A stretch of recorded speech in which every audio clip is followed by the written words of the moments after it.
Welcome back to Tyler's Red Reviews with your host Tyler Hodder with WWE New Year's Revolution 2007.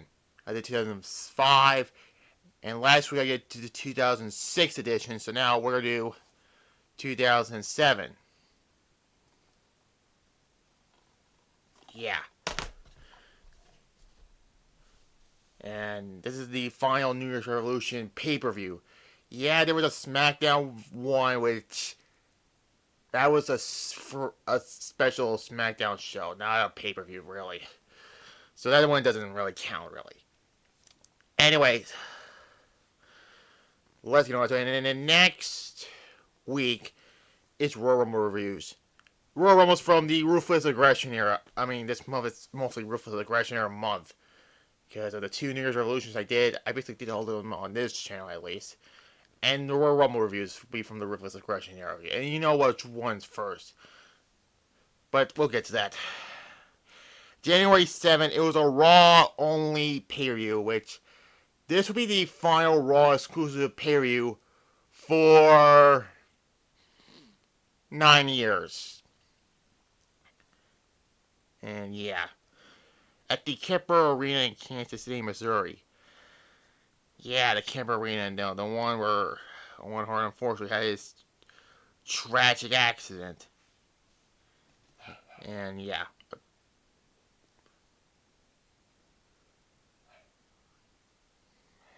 Odie.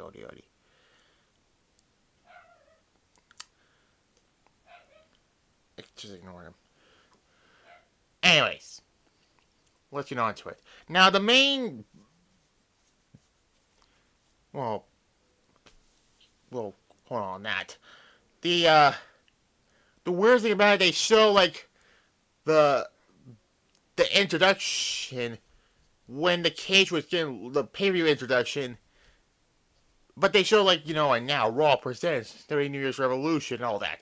Then they show the steel cage, and then they play the video package, the video introduction of this pay-per-view. What the hell? What was that for?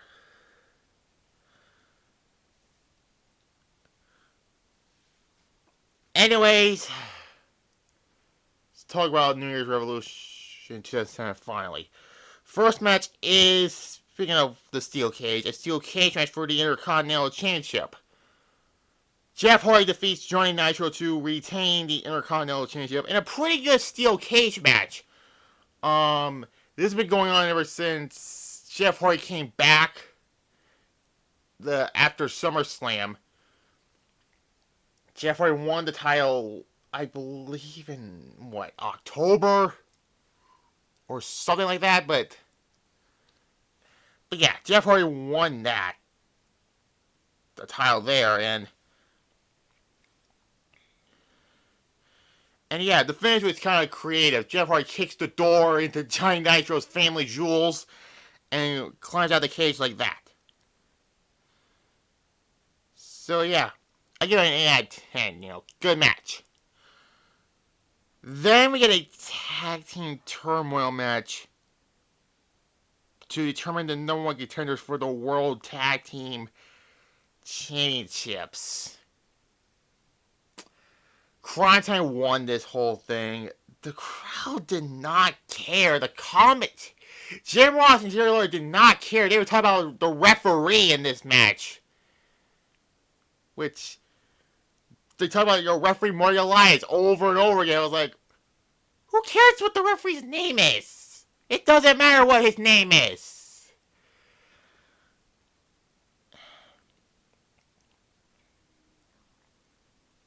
I mean, why was this on the card? Like,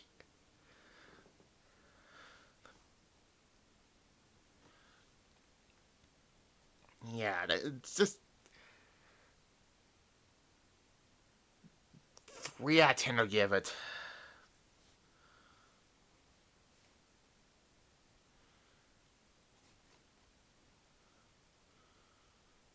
Yeah, I'm just not. I don't like the idea of having a turmoil match on a pay-per-view, that is. Anyways, then Kenny Dykstra defeats Ric Flair.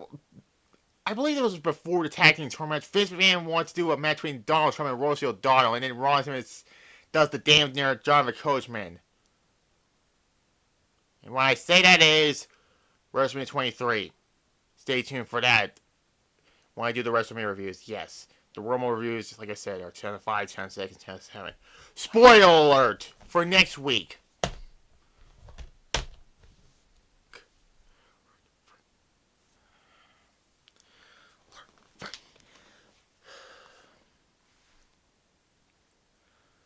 Yeah, that. Sorry about that, but not really.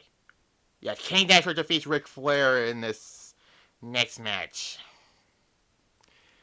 I mean, this whole thing was about Ric Flair getting compared to by rated RKO. Like, why is that irrelevant? That's not happening until like 2 matches later, but still. I mean, it was okay for what it was. I got a 4 out of 10. That's all I'm trying to say, really.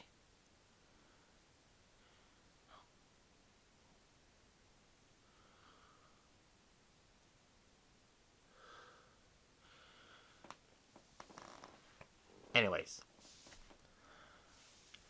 Next up is for the WWE Women's Championship. Mickie James defeats Victoria to retain the Women's Championship. This was actually a decent women's title match. And no complaints here, but a 6 out of 10 I'll give it. You know, it was just, yeah. Anyways, let's get on to the next match for the World Tag Team Championships. Rated RKO of Edge and Randy Orton fought D-Generation X to a no contest. So,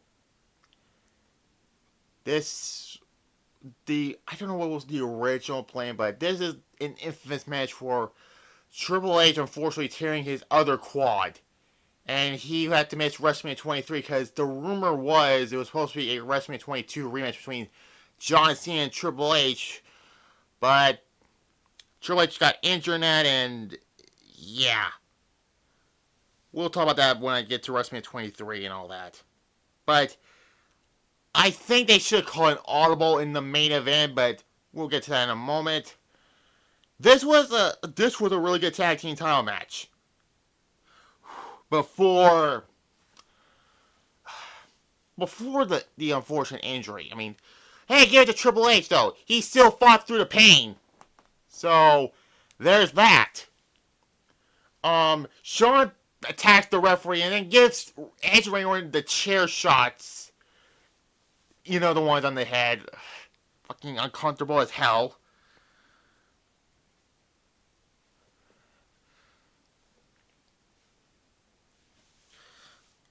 And the match is ends in no contest. I mean, 8.5 out of 10. Could have been a 9 out of 10, but that finish kind of hurt it for it. But yeah.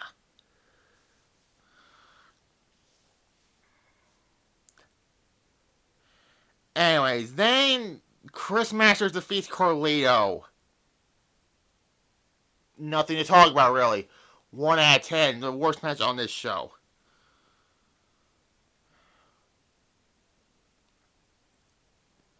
And then finally, the main event for the WWE Championship. John Cena defeats Umaga to retain the WWE Championship. Umaga made his debut the night after WrestleMania 22. I'll mention WrestleMania 22 in the WrestleMania reviews. Like I said, you know, it's all Ruthless Aggression themed WrestleManias for this year. And he was in an undefeated streak and all that. And then he faced John Cena here. The match, it was a really good match between Cena and Umaga, but it's not as good as the Rumble Last Man Standing match. But, like I said, you know, in the World Tag Team match, Triple H was supposed to face John Cena. That was the plan. But now Triple H got hurt in that match. So, like I said, you know, it was a great match, but the finish is kind of cheap. So Umaga was basically beating Cena's ass throughout this entire match. Then Umaga was going to do his running hip attack to the corner. John Cena just does barely hits Umaga in the face, but I think he hits him in the chest, rolls him up 1, 2, 3, and retains the WWE Championship. And Umaga got pissed after this, and the feud continues afterwards. Umaga should have won here to become the new WWE Championship. But, by the way, 7.5 out of 10 for the cheap finish, really. But, in 2K25, they rewritten this match so you have Umaga win the title there.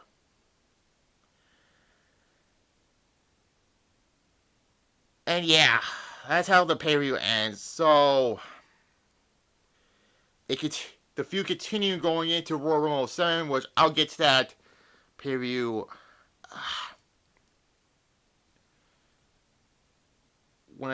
after Rumble 5 and Rumble 6, but all in all, New Year's Revolution 2007 was not a great pay-per-view at all.